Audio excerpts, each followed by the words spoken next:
Welcome to the first lecture of Module 2 for the course Linear Algebra and Calculus. In Module 2, we will look at functions of two variables and their differentiation. A function of two variables x and y is a rule that assigns a unique real number f of xy to each point xy in some set in the xy plane.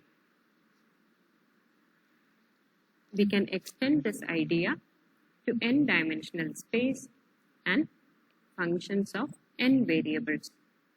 A function of n real variables is a rule that assigns a unique real number f of x1, x2 up to xn to each point x1, x2 up to xn in n-dimensional space. For a two-variable function f of xy, its graph is defined as the graph of z equal to f of xy. In general, this graph will be a surface in three-dimensional space. For example, z equal to 1 minus x minus y by 2, that's a plane in three-dimensional space.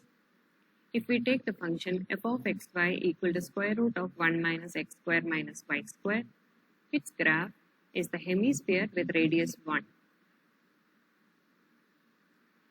If the value of the two-variable function f of xy is arbitrarily close to a fixed real number L for all points xy which are sufficiently close to x0, y0, then we can say that f approaches the limit L as xy approaches x0, y0.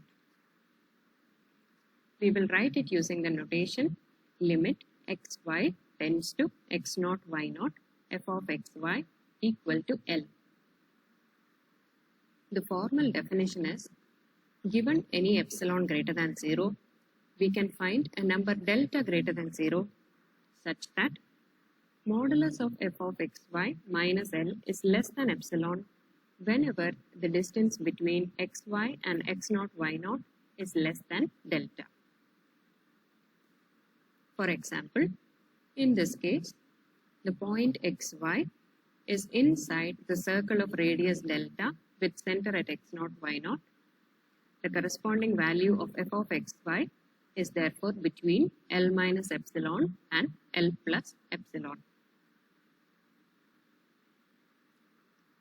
If f of xy has limit L as xy approaches x0, y0, then the value of xy gets closer to L as the distance between xy and x0, y0 approaches 0.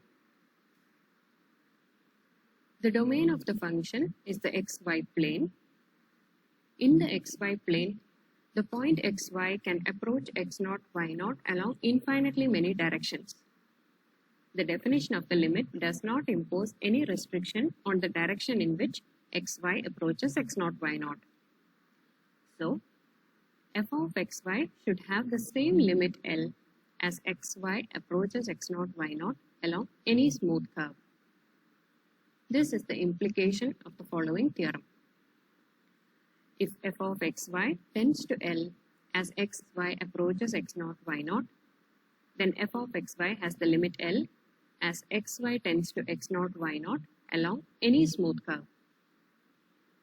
If the limit of f of xy fails to exist as xy approaches x0, y0 along some smooth curve, if the limit of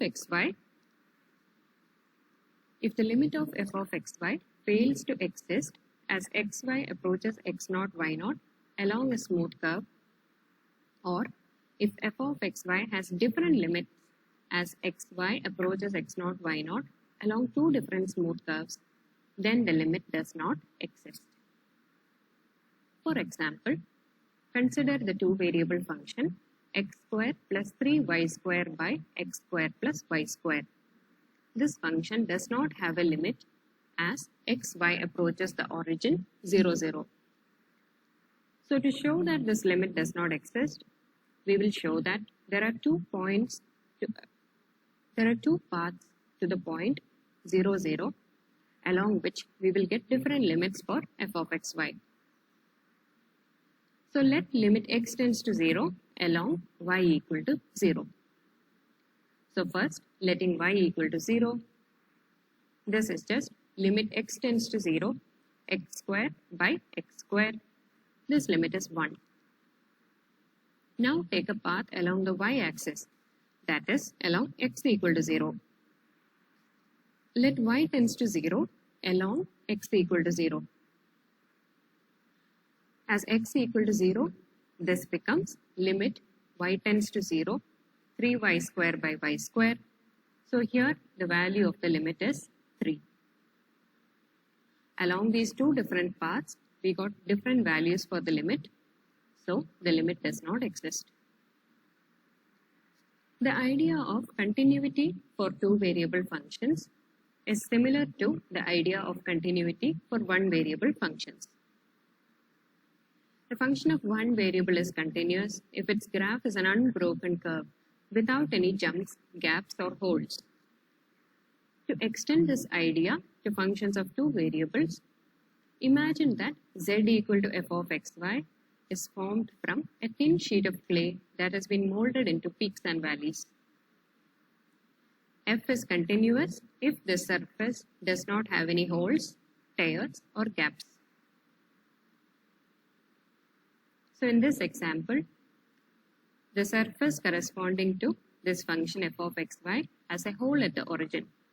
So it's not continuous at the origin. In this example, there is a vertical jump at the origin. So there is a gap in the surface of this f of xy. So this function is also not continuous. Next, we will look at differentiation of two variable functions. If z equal to f of xy and x0, y0 is a point in the domain of f, then the partial derivative of f with respect to x at x0, y0 is the derivative of the function that results when y equal to y0 is held fixed and x is allowed to vary. This partial derivative is denoted by f subscript x of x0, y0. It's given by the limit delta x tends to 0, f of x0 plus delta x y0 minus f of x0 y0 divided by delta x. The partial derivative with respect to x is just the rate of change of the function with respect to only x. Similarly, the partial derivative of f with respect to y at x0, y0 is the derivative at x0 of the function which we get when x equal to x0 is held fixed and y is allowed to vary. This partial derivative is denoted by fy of x0, y0 and is given by the limit delta y tends to 0, f of x0, y0 plus delta y minus f of x0, y0 divided by delta y. Geometrically, the partial derivative can be viewed as the slope of the tangent line to the curve C1, which is the intersection of the surface z equal to f of xy with the plane y equal to y0 at x0, y0. The partial derivative with respect to x at x0, y0 is called the slope of the surface in the x direction at that point. Similarly, fy at x0, y0 is the slope of the tangent line to the curve C2, which is the intersection of z equal to f of xy with x equal to x0 at x0, y0. This partial derivative is called the slope of the surface in the y direction at x0, y0. Let's look at some examples. A point moves along the intersection of the elliptic paraboloid z equal to x square plus 3y square and the plane y equal to 1. At what rate is z changing with respect to x when the point is at 3, 1, 12? We want the rate of change with respect to x, so evaluate the partial derivative with respect to x, dou z by dou x, which is just 2x.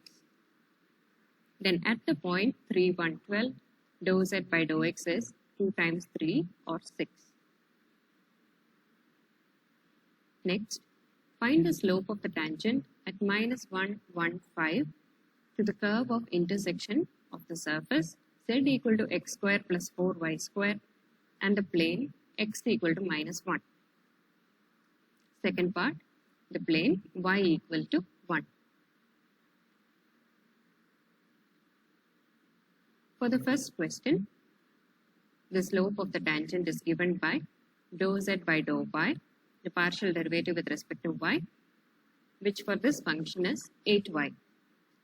At the point minus 1, 1, 5, this dou z by dou y equal to 8. For the second part of the question, we want the partial derivative with respect to x. Dou z by dou x is 2x.